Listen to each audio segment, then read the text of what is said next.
Nandana Braja Janaranjana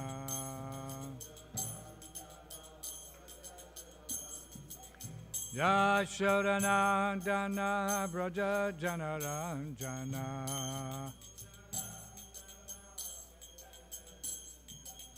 Yashodanandana Braja Janaranjana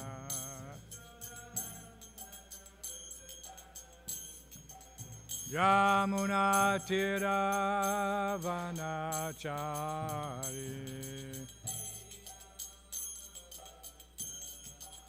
Yamuna Tira Vanachari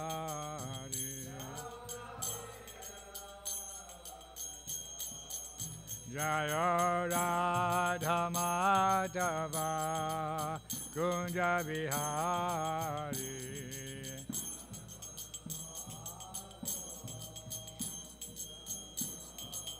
Jaya Radha Madhava Kunja Vihari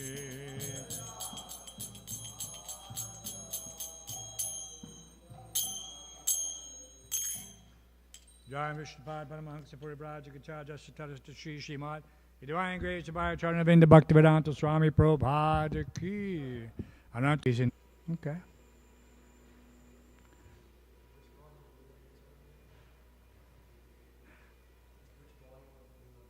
This is volume 6, chapter entitled, I Have Done My Part.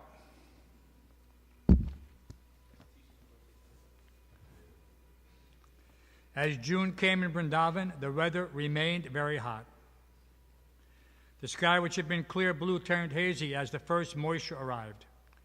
Between noon and 4 p.m., the ground was too hot for bare feet, and the residents of Vrindavan would stay home, confining most of their activity to either the morning or the late afternoon and evening.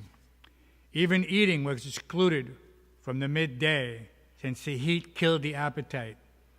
The Jamuna was shallow and hot, giving little relief. The cows were gaunt from lack of grass and feed. An occasional hot, searing wind raised dust clouds. Flies and mosquitoes died in the air. One of the few pleasant features of summer was the fragrance of bale flowers that climbed along the walls around Prabhupada's garden, somehow thriving in the dry heat. In the first days of June, Srila Prabhupada experienced some hope of recovery. He asked to resume his morning rides, and when being brought down to the car, he said, "Soon I will get down and walk myself." His old friend from Allahabad, Mr. Ghosh, came and diagnosed his disease as anxiety for the devotees and the Krishna conscious movement. Srila Prabhupada agreed, but he didn't follow the doctor's orders, since they included having his blood pressure checked regularly and taking various medicines and special treatments. But by receiving massages from his servants, he felt he was improving. At this rate, he said he would be all right after a month and a half, but he stressed, "I am not leaving Vrindavan until I am well." One morning, Srila Prabhupada asked to go and see the deities, and his men promptly moved him in his rocking chair before Krishna Balaram. Sitting in his chair beneath the tamal tree, Prabhupada looked up at the Transcendental Brothers, while many tears glided down his cheeks. "They are dressed very nicely," he said. While he basked in the presence of Krishna and Balaram, he enjoyed the soothing shade of the tamal tree. "The contractor wanted to cut this tree down," he said, "but I would not allow. There are not many tamal trees left. These worldly men do not know." Srila Prabhupada started coming down regularly each morning to see the deities, an event that gradually grew to become a daily temple function, involving ISKCON devotees and guests alike. Prabhupada would sit in his rocking chair under the tamal tree, and a devotee would lead kirtan, while Prabhupada and all the other devotees chanted responsively. For Prabhupada's disciples, chanting with him in the courtyard of his temple in Ramanreti, Vrindavan, was the essence of the spiritual world. Although Prabhupada's body was apparently sick, he was still as alert as ever, and every morning he would notice who was there and who was not. Managers take note. The devotees grew to love this special opportunity to associate with Prabhupada as he sat in his rocking chair gazing at Krishna and Balaram. Vrindavan residents and pilgrims would also gather around Prabhupada, often offering money which they would place at Prabhupada's feet, while the energetic young Gurukul boys danced before Prabhupada, and the pilgrims continuously flowed in and out offering obeisances and rupees at his feet. And while one of his secretaries fanned him with a large chamra whisk, Srila Prabhupada sat gravely, yet simply, with his attention fixed on Krishna and Balaram. Sometimes he would go sit in the private garden adjacent to his main room. A devotee had built a plaster fountain there in the shape of a large pink lotus. And while Prabhupada sat in a little alcove surrounded by flowering vines, the splashing of the fountain pleased and soothed. An occasional monkey would come over the wall into the garden looking for something to steal, and Prabhupada would have it chased away. Otherwise, he sat silently conversing, only occasionally with one or two disciples.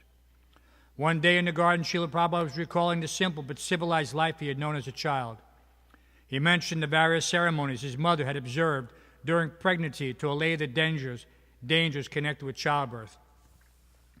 Though his voice was soft and weak, he was still inclined to speak.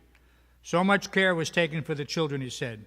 Now these rascals are killing children, most uncivilized life, two-legged animals. Even in these days in India, in the interior villages, their life can be peaceful. They have enough grains, enough milk to live peacefully and chant Hare Krishna.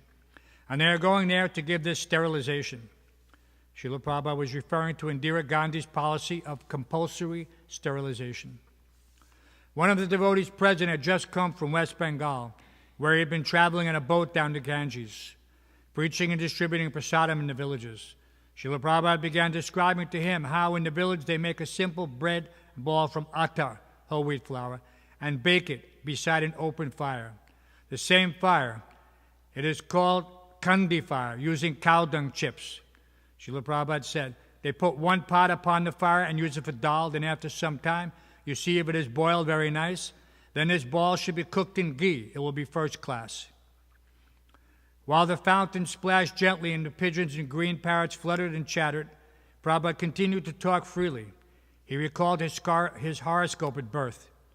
After 70 years, this man will go outside India and establish many temples. He said he hadn't understood at first that he would actually have to go. But when he had finally gone to the U.S., he had had no intention of ever returning.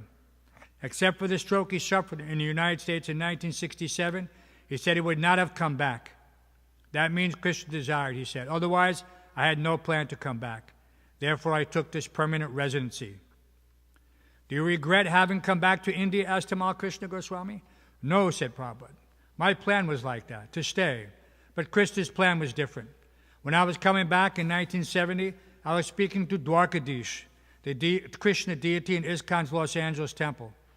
I came here to preach. I don't know why you were dragging me back. That was when I was leaving Los Angeles. I was not happy, but he had his plan. Pretty nice plan, commented Tamal Krishna. Srila Prabhupada continued, Krishna said, come, I'll give you a better place in Vrindavan. You were retired in Vrindavan and I asked you to leave. Now you have to come back, but I will give you a better place. So he has given me a temple 100 times better than any other place.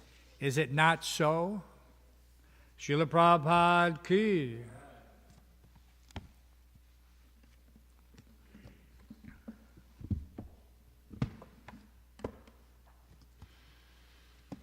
Om Namo Bhagavate Vasudevaya. Om Namo Bhagavate Vasudevaya. Om Namo Bhagavate Vasudevaya. Reading from the Srimad Bhāgavatam, 3rd Canto, Chapter 18. The battle between Lord Boar and the demon Haranyaksha. Text 1. Maitre uvacha Tadeva makanya jalesha bhasitang Tadeva makanya jalesha bhasitang Mahamanastad vignaya durmada Mahamanastad vignaya durmada Hare Viditva Gatamanga Naradad Hare Vitit Bhāgavatam Angadat Naradad Rasatalang Nirvivishe Twaran Vitaha Rasatalang Nirvivishe Twaran Vitaha. Please chant. Maitreya Vacha Tadeva Makanya Jalesha Bhashitang Mahamanastad Viganaya Durmadaha Hare Vidit Bhagavatam Naradad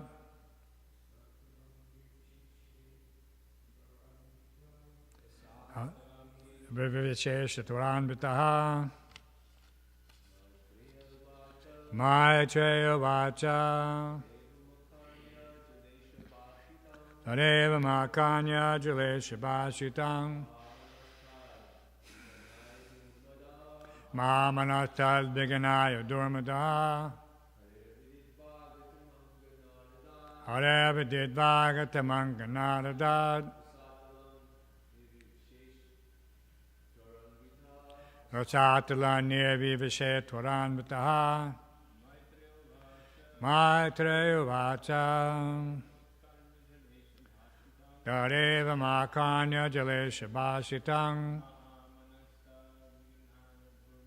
Mahamanastad Viganaya Durmadaha Hare Vidit Bhagavatam Naradad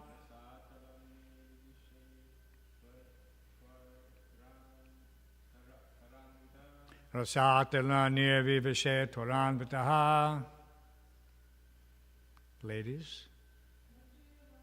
Maitreya Vacha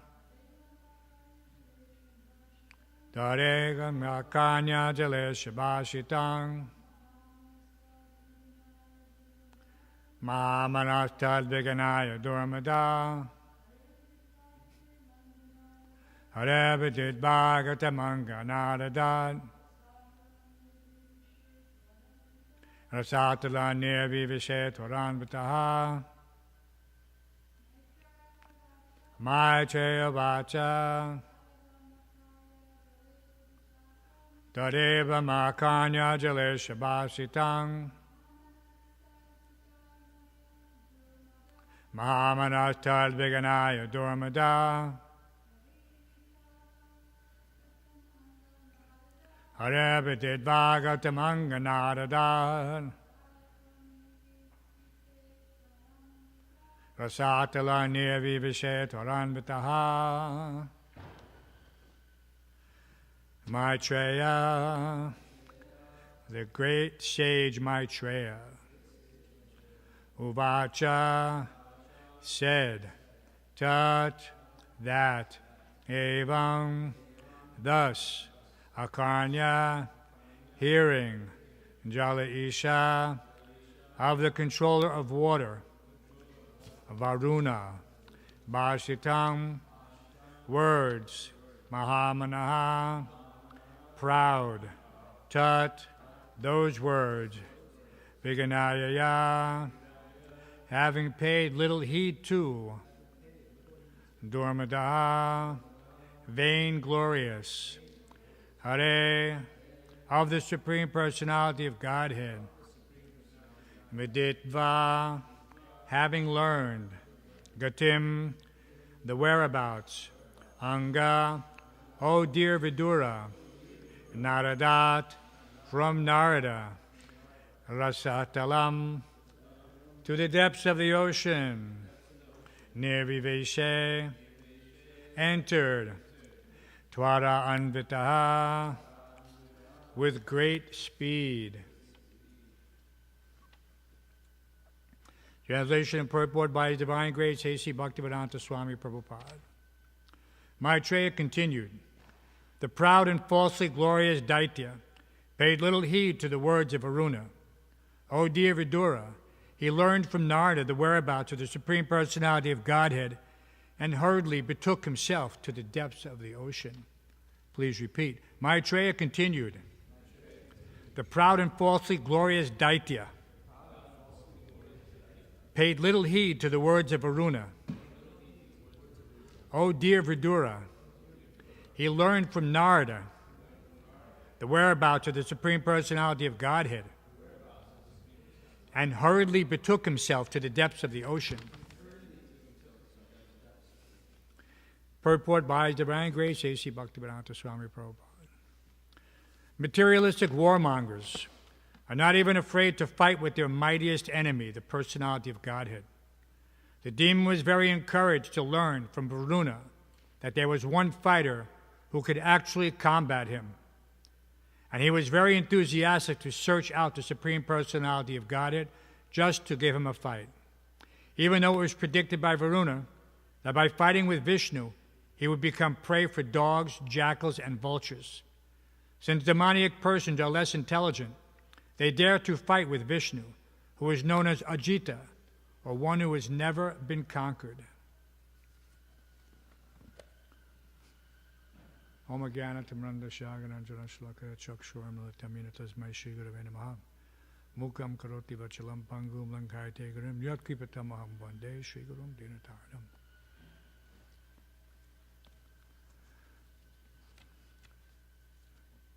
So there's continuation. Now the story is progressing. So we've seen how Jaya and Vijaya were cursed, how they've taken birth. We've even learned how twins, first in, last out. So first in is the oldest. First out is the youngest. So that's just, Prabhupada said it's a great science to understand these things. Just like Garbhadan Samskar. This is the whole purport of that particular pastime. Without Garbhadan Samskar, copulation at an inauspicious time produces Varna Shankara, demonic population, which we see now the whole world is suffering in this regard. But this is not by some transcendental arrangement of the Supreme Lord for his pastimes. This is due to the evolution of the various ages, now culminating in Kali Yuga, quarrel and hypocrisy. There's no do-over. A do-over is that Kalki will come on his horse and he will slay all the remaining inhabitants at that time. And then again usher in Satyuga. So we have one opportunity, just one, that for 9,500 years, if we adhere to the instructions of the Chana Avatar, Lord Chaitanya, in his hidden role as a devotee, then we have an opportunity to do a very great service to humanity at large. So this is not a small task. It is left to a few of those who have the intelligence to understand. And this is clear, and of course it is addressed as such. And even if one takes a little pride, however insignificant it may appear, if he takes pride in that fact, that I am a servant, and I have an opportunity to do something, just like these altruistic, philanthropic personalities, they want to give money. They give money to things like so-called associations that provide contraception. So this is what Prabhupada is saying. This is their altruism. Their altruism is to kill. And they think they're doing good. And what is the good they think? Oh, the world is overpopulated. This is the trope that is constantly regurgitated in various forms. And it is insidious. Insidious means it is not easily understood. Only by those who are intelligent. And of course, that's what it says. That those who are intelligent, Krishna Bhanam Tusha Krishnam, Sangha Panga Sapashadam, Yagnai Sankirtana Praya, Yajantihi Sumedha. So this Sumedha Saha is the opportunity to participate in something greater than oneself. It is not even so much about our personal salvation, liberation. That can easily be had. You can just go to Vrindavan. Once you've understood that point, then everyone can just go to Vrindavan. He doesn't have to endeavor any further at this point. He will take birth in Vaikuntha, according to the Mathura Mahatmya. But the chance is that he will also take birth in Vrindavan as a dog, hog, camel, or an ass, if he's performing any activities, sinful activities. He will immediately get this very inauspicious result. So the intelligent person, he stays on the battlefield until the action is complete, till the war is won, not just the battle. And battles are won and lost every day. But we're progressing towards a very, important juncture of time. For those of us, we were all born. I was born during one war. I grew up in another war. And now you will experience the same thing very shortly, most likely. Because that's the way it progresses. The earth can only bear so much burden. And then, due to that sinful activity, there has to be a reaction. And therefore, every 70 years, basically 50 to 70 years, there's a war. Not just a small war, not a little thing, where 50,000 people die. We're talking hundreds of thousands or millions of people. So, what do the members of the Krishna conscious movement do? Do we make survival preparations to protect ourselves? Or do we just take the opportunity to be on the battlefield with sufficient intelligence, faculty, determination, in order to continue to present the philosophy so that more and more of those persons who could possibly be influenced may hear the message and take it seriously. Even in a place like New York City, we see that there are certain personalities who are inclined to hear about Krishna. This is also Krishna's arrangement, that there may be an opportunity to do something significant. Why did Prabhupada build a beautiful temple in the middle of nowhere? Anyone who's been to Vrindavan, anyone who was in Vrindavan in the old days knows that this was the jungle. No one would go there at night. No one would go there at night. Only dacoits. It was a known haven. As a matter of fact, the village, just the next village down, Sunrak, was known as the Chore Village. That's how it was called. Everybody knew it. The inhabitants of that village, their livelihood was stealing. By daytime, there were sweepers, sweeper caste. By nighttime, there were thieves. So this is Kali Yuga, even in Vrindavan.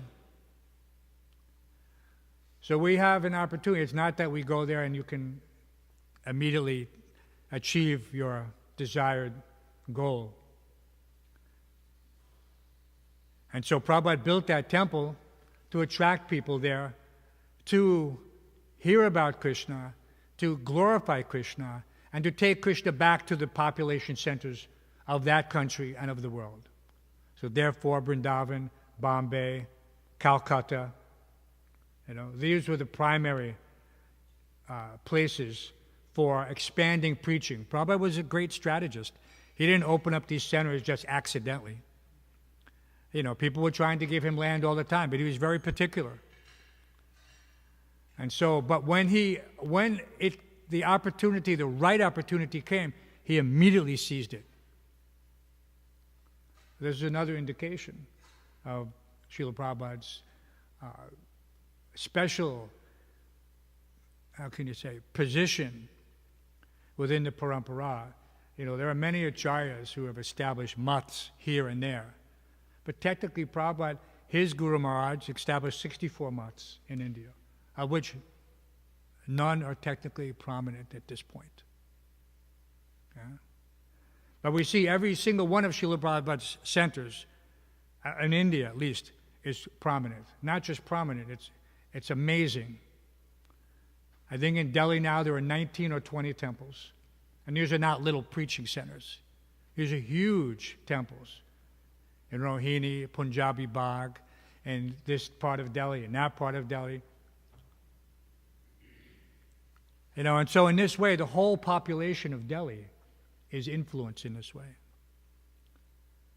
And this is something that needs to be done in New York. We have to have the facility for people to come and be exposed to Krishna consciousness through prasadam, through darshan of their most beautiful Lordship, Shri Shri Radha Govinda. And then gradually, not immediately, but gradually, we have the time, we have the opportunity, we have the facility. We can also, again, make New York City a very prominent place, just like Bombay. Where all these, have you ever been to Bombay in Janmashtami? They have 50,000 people coming minimum every day, coming through the temple like this for darshan. 50,000 people. It's almost inconceivable. Now there are other temples in Bombay, but for years Juhu was the temple. Now there's Chowpatty, there's Mira Road, there's places like that. But before that it was just Juhu. Like that. So just see, this Pholam Parachiyate, Prabhupada's selection of that location was genius. It was genius. So we have to, in order to follow in Prabhupada's footsteps, we also have to be racking our brains how to expand the preaching. Not just that we're satisfied with doing whatever little bit we can do. We have to take care of our sadhana. We have to take care of our, what did Prabhupada say? Bhajan karo, pujan karo, matli janli hoy. So you have to take care of these things, but the real test is a time of death. And that will be determined by how you, yasya devi parabhaktir yata deve tatagaro.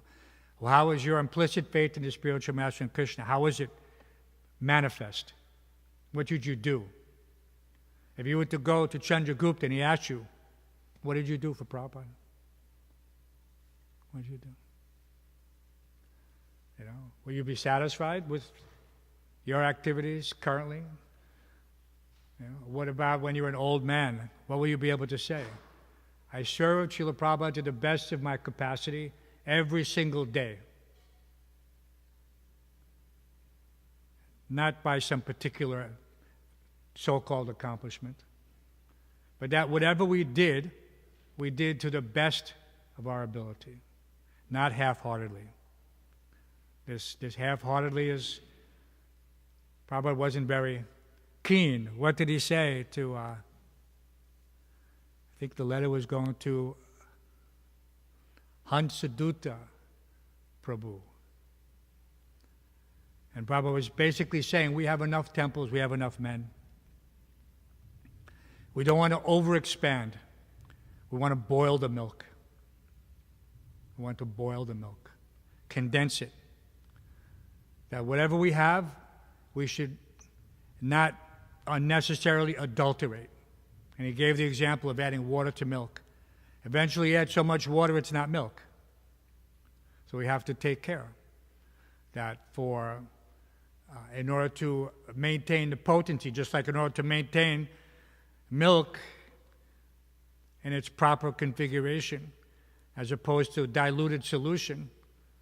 So in this way, the same thing. We have to have the desire and the determination, beginning with ourselves, to continuously seek that purification of our intelligence, of our devotion, of our activities, so that we become proper instruments, pleasing to the spiritual master.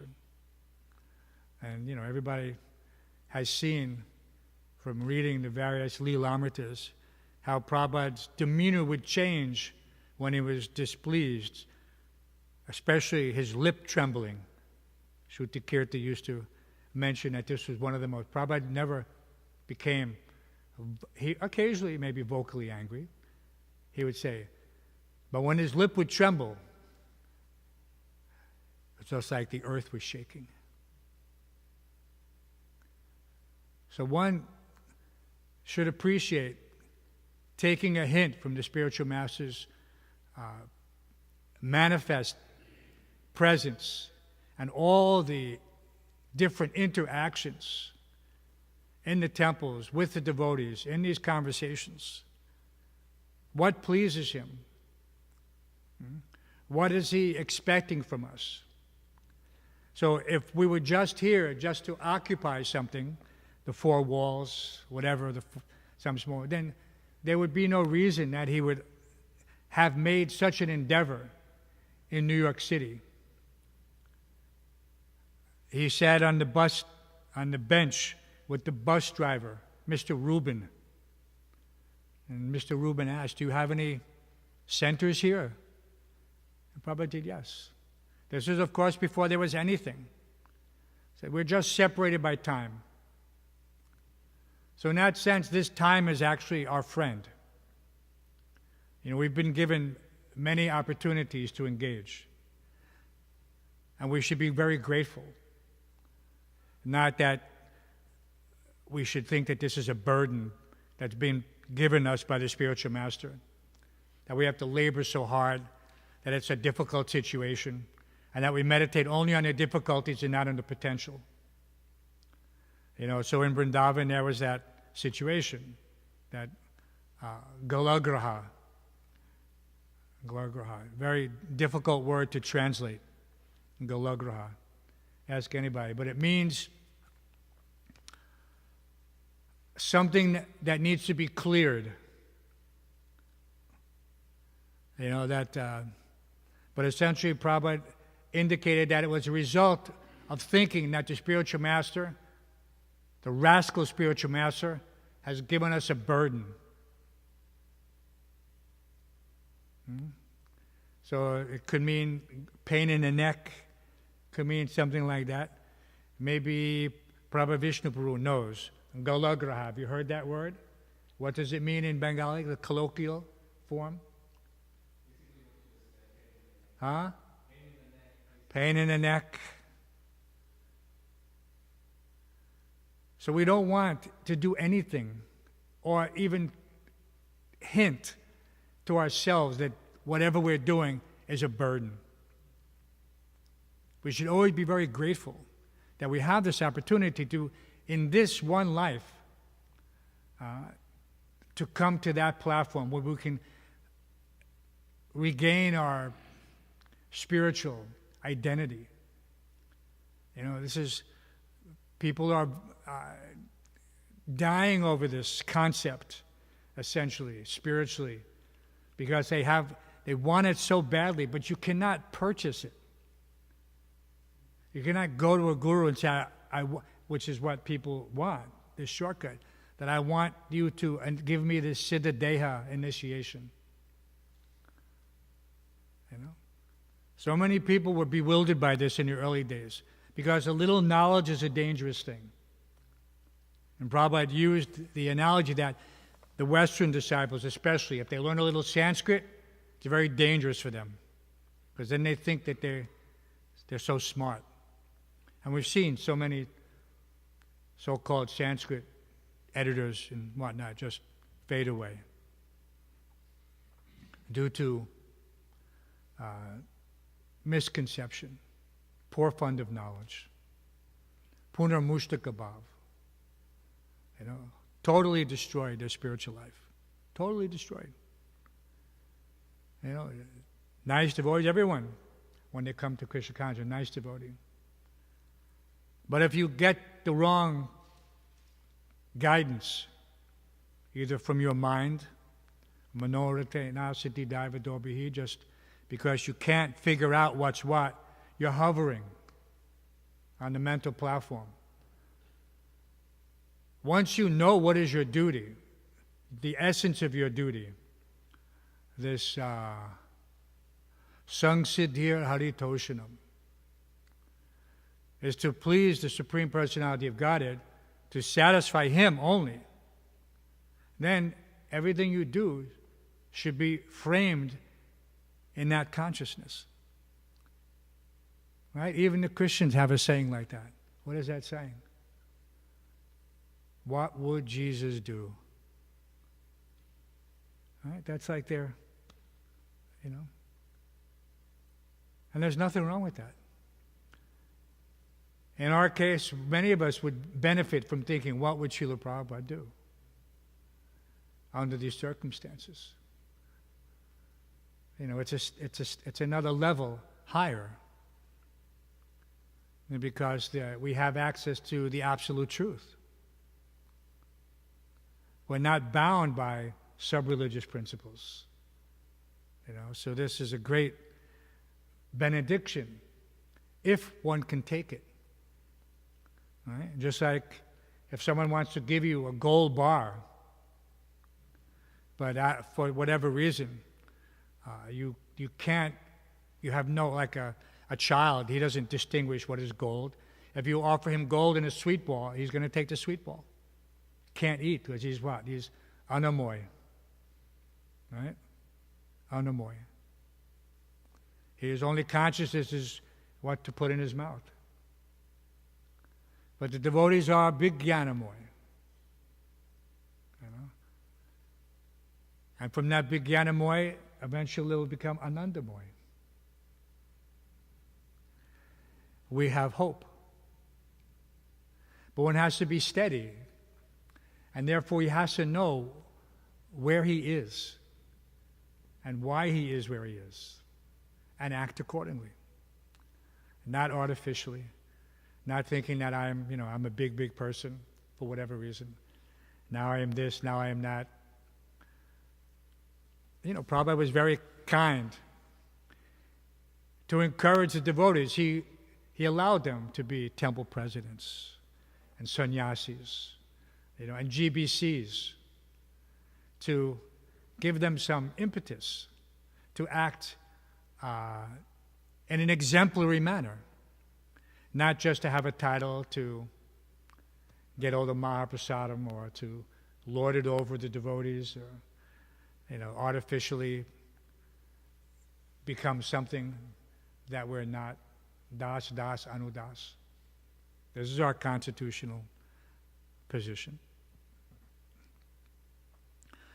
So this situation here, where they have this, we'll read it again. The proud and falsely glorious Daitya paid little heed to the words of Varuna. O dear Vidura, he learned from Narada the whereabouts of the Supreme Personality of Godhead, and hurriedly betook himself to the depths of the ocean. Interesting how Narada is always there in order to push the next chapter of Krishna Leela along. Wherever anyone wants to know who's going to kill me, well, the eighth son of Devaki, what do you mean? There's no problem, don't worry. He's been born someplace else. You're a fool.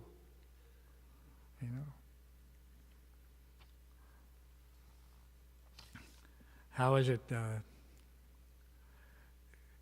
It's such an amazing personality, Narad Muni.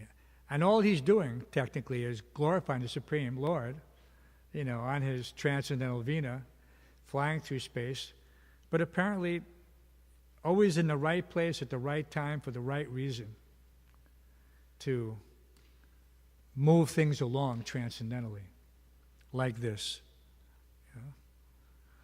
So we can also take advantage of the situation. We have the Supreme Personality of Godhead with us in every respect. And one way to wake up daily, Prabhupada said one should chant the names of the deity that one is serving. So as soon as you wake up, the first thing out of your mouth should be Jai Sri Sri Radha Govinda. And the second thing should be Jai Srila Prabhupada. Because it immediately, not just, what's that? You have your GPS guidance system, and there's a little button on the side that says recenter. And when you recenter, the map goes back and shifts so that you see what direction you're going in. So we all have this inner guidance system, but we don't always take the opportunity to reset it. And then we wake up on the wrong side of the mat, right? Which is easy to do, right? And so the way to get that straight is Jai Shri Shivara Govinda right away. You make it clear who's the boss. I'm just a servant. And what am I doing? I'm heading to the shower. I'm going to be a Mangal Artik promptly. This is, so, the materialists have so many ways to motivate themselves. And for us, the motivation is as simple as chanting the names of their lordships. Because we have a direct connection. If we're fortunate, he will always have their countenances, their transcendental appearance will be ever present in our heart and in our mind, so that both places become purified. They have a term, Ishta Devata. The Ishta Devata, everyone at some point will choose his Ishta Devata. He'll worship some form of the Lord. He'll have his Nrsimha Murti, his Shalagram Shila, his Govardhan Shila, his household deities. And he will increase his faith by serving them attentively. But for those of us who joined the temple back in the early days, we only had one Ishta Devata, the deities in the temple.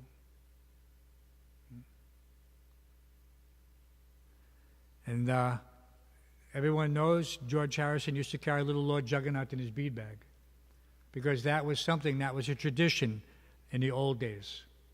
Because you can get them in any Indian store back in the day. Down in the head shops in the village, you could buy little Jagannath Murtis, and they would carry them around their neck in a little bag like Jayananda. He always had his Lord Jagannath deity. Or some would put them in their bead bags like George Harrison, like that. And in this way, they always were thinking about the deity. And Lord Jagannath was a favorite for all the devotees back in the day. Very merciful. And how especially Prabhupada engaged all the devotees in these Rath Yatras. So certain aspects of our evolution are very prominent, like Rath Yatra.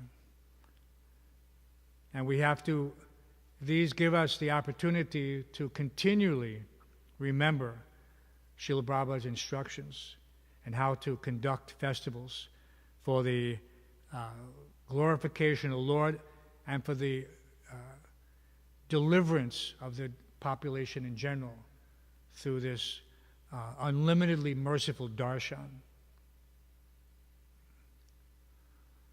So today is Sunday, very special for us. We have our Sunday love feast.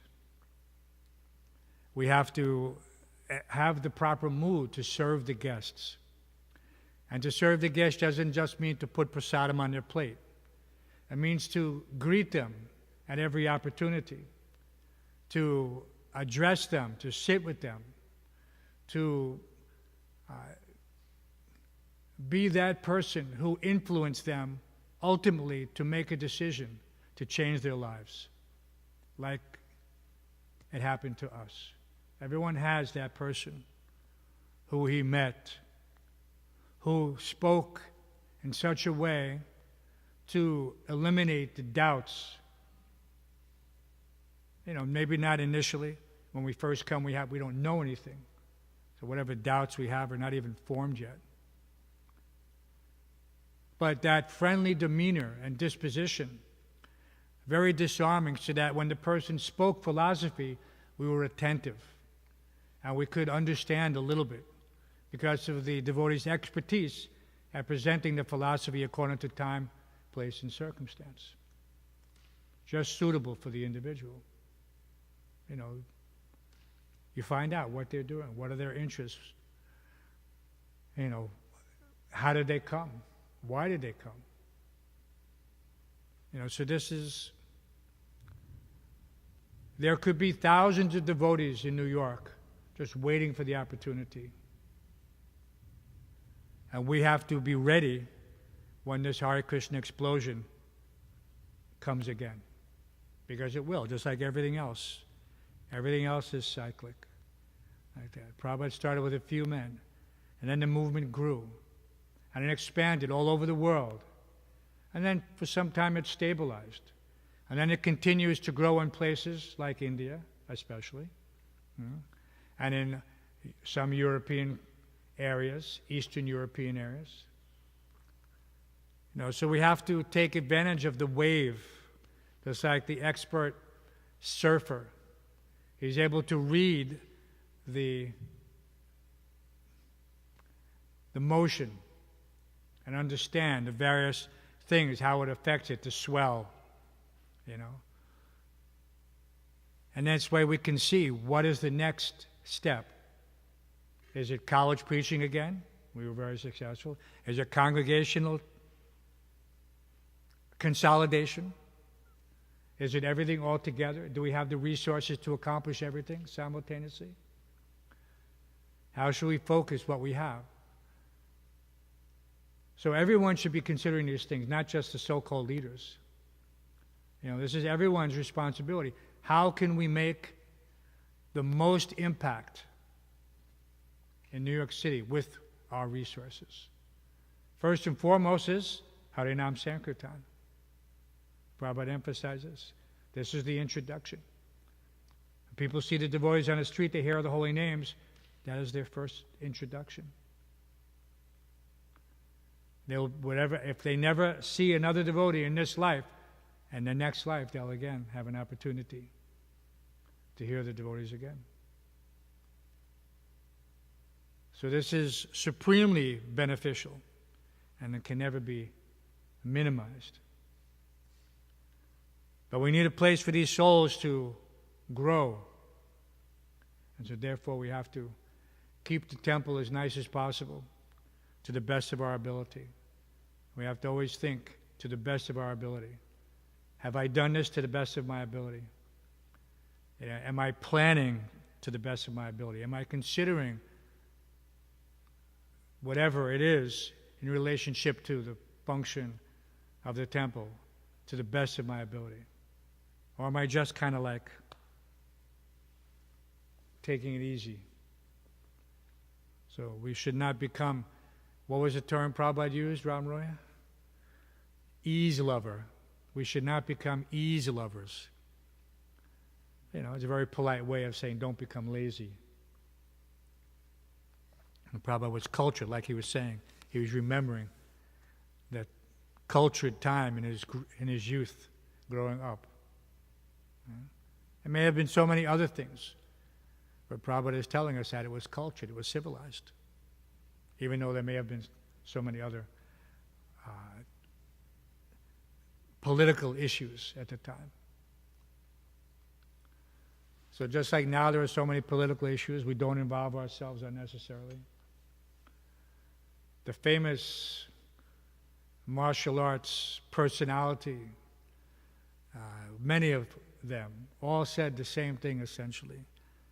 They said, don't bother with what's not going to hit you. Just let it pass you by. And the interesting thing, when we were reading these pastimes earlier, we'll be coming up to it now. The battle between Lord Boar and the demon Hiranyaksha. When Hiranyaksha, who was very proud, used to carry his club on his shoulder. This is battle ready. Whereas the club from the shoulder, you don't carry it down here because you can't get momentum to swing. If you've ever been approached by a policeman at night, they put their flashlight on their shoulder like this. Why do they do that? Because it's a striking position.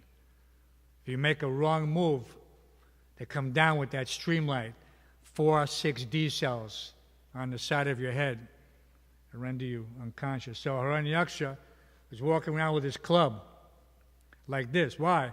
Because that's the fastest move, to engage the enemy, either by surprise or otherwise. And when he did that, what does it say in the description? It said, Lord Varaha simply stepped to the side a little bit. And Hiranyakashipu whiffed. He missed him. So we should take a lesson from that. Just step a little to the side, and then you can retaliate spiritually, materially, however necessary according to time and circumstance.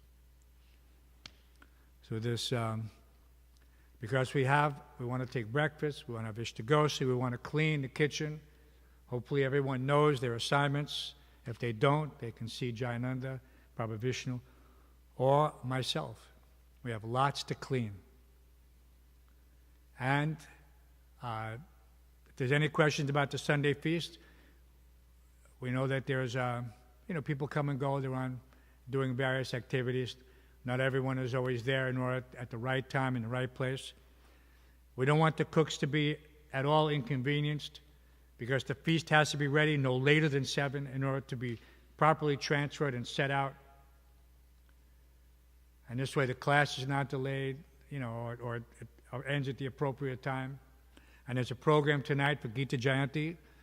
Is that correct? There'll be some presentation. Are we doing, is there going to be a Hawan, or is it just going to be?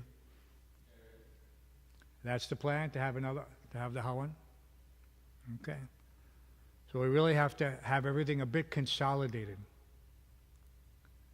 And it's a good opportunity for this Gita Jayanti.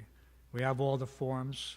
I put the pens next to the forms so that no one can say I don't have a pen. Everybody will get a form, and if you need a pen, we'll have a pen. Like that. There's any questions or comments or? Yes, Mr. Gopal Champu. I was thinking, Prabhu, we have this phrase, boiling the milk. It's common, and it's brought up again and again. So I wanted to know practically, what does that mean? We say boiling the milk, what does that mean practically? What does that look like when we talk about boiling the milk? When we talk about? Boiling the milk. Well, according to Srila Prabhupada, it's that make sure that all the men who we have, and women, who we have, are strong in every respect. That they're not becoming complacent. That they're assigned Prabhu Datta Desh, wherever they are, is that they have their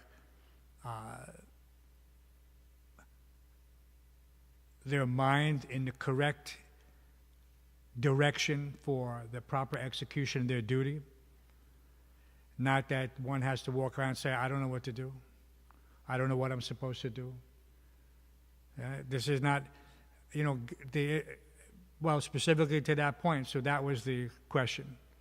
Boil the milk, make sure that your men and women are prepared.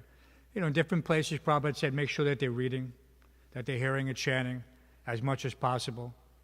But this is something which we all already know, hopefully, that whatever opportunity we have, not to become, somehow or other caught up in sleep. This is, sleeping is like death. It's been described like that here in the scripture. Even besides the point that we've heard, and we've heard from Prabhupada, that you can sleep when you're dead. This is the common saying in the military and other places. So it's not the vernacular. It's entered the vernacular from many different areas. So one should always take the opportunity to read at any, whatever, 5 minutes. We can give a plug to Be a Sage page by page. If you have 1 minute, you can pop open the app and you can read 2 or 3 pages out of the 10 you need to complete the Nectar Devotion in 1 month, or whatever it is, or wherever you are. We have all facility, and we have no excuse, technically. We have no excuse not to read, not to hear, not to chant.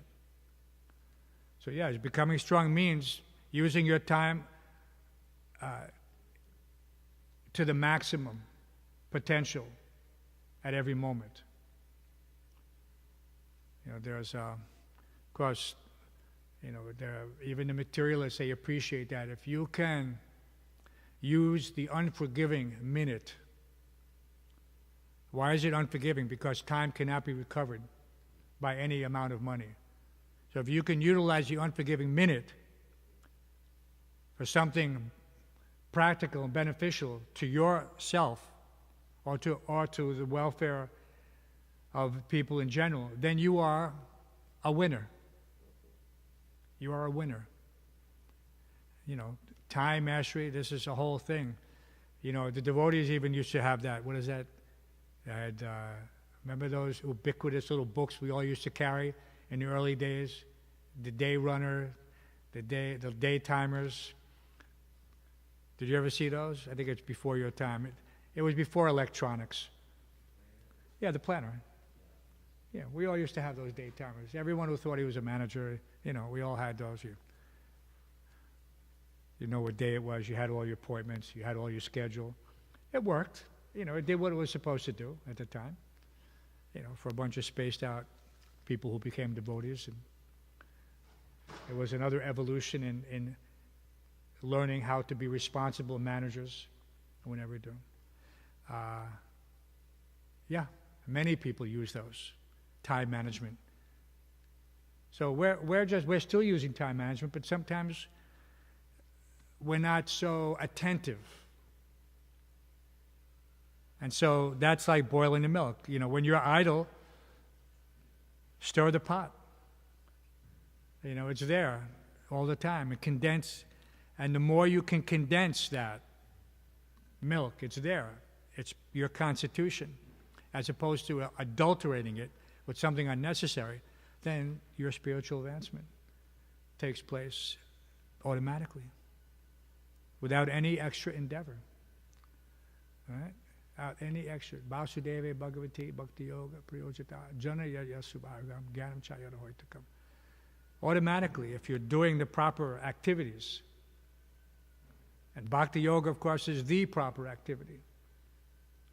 So we just have to make sure that we're properly situated, doing the right thing, boiling our own milk, at the same time not have any serious objections when the temple commander wants to boil your milk for you because he sees you're being idle. And he comes up to you and says, Prabhu, I need your assistance. And you're thinking, I just want whatever. Pick any of the 100 excuses that we all have experienced talking to devotees when they don't want to do something. Right? Even Siri is offering some excuses. Right? Don't make excuses. In your mind, externally, or anyways, we should always be prepared to render service to the Supreme Lord under any circumstances. We should never be thinking that, wait a second. If you generally have some other service, I have to go on the altar in 5 minutes. I can't do it right now. Maybe just afterwards, I'll be happy to, Krishna is giving you an additional service. Why would we object? Only if we think that the time is mine. But all of this is Krishna's time. None of this is our time. Prabhupada never thought like that. I mean, for all the time that we had associated with Prabhupada, we never heard him ever indicate. He would extend himself. You see that letter to Prabhakar Mishra. He wrote to Prabhupada in Bombay in 1974. And of course, people, whenever they were writing to Prabhupada, it was after Prabhupada had established the International Society for Krishna Consciousness, made temples all over the world, was building a huge temple in Juhu. And what do they want to do? They want to ride on Prabhupada's success. Piggyback. So you ask him, I want to merge my educational institution. Here's Prabhupada's first disciple. First disciple. Gave him Harinam initiation in Jhansi, League of Devotees, whenever that was, 1954, 55. But he met him first time in 1950 or 51. And, he was an intelligent person. He was someone who was wanted to do something along educational lines. And Prabhupada said, yes, you have this land. if it's, is it in your, he's asking the questions that Prabhupada asked, is it properly registered? Is it in your name? You know, because if it is, then yeah, we can amalgamate. Prabhupada didn't say, you know, I'm going to, he said, and you're paying rent now, whatever, 1,200 rupees. Prabhupada said, it's very reasonable. We can do something. You come here to Bombay, and I'll go back there with you, and we'll take a look. He was very encouraging. He'd go out of his way to do these things. Wherever there was the slightest potential. You know, maybe we're thinking, wow, I haven't heard from this guy, literally, Prabhupada is saying in the temple, in the letter, I haven't heard from him in 20 years. 1974. I haven't heard from you in 20 years, and you're writing to me about this situation. But it's very nice, you know. At the same time, you know, he was putting him in his proper position. You know, that, you know, technically I'm your spiritual master. You know, first time you're writing for me, and you're trying to get something out of me. So, we should always be conscious of our position and try to serve Srila Prabhupada and our Ishta Devatas, Sri Sri Radha Govinda, to the best of our ability. You know, and in this way, we'll be satisfied. This is, and when you've seen that, you can see when a devotee is satisfied, he has no regrets. He's not thinking, I have to do something else to get a better situation. He simply wants to make a better situation for everyone else. Because he realized that this is the perfection of life. Any other questions? Srila Prabhupada ki.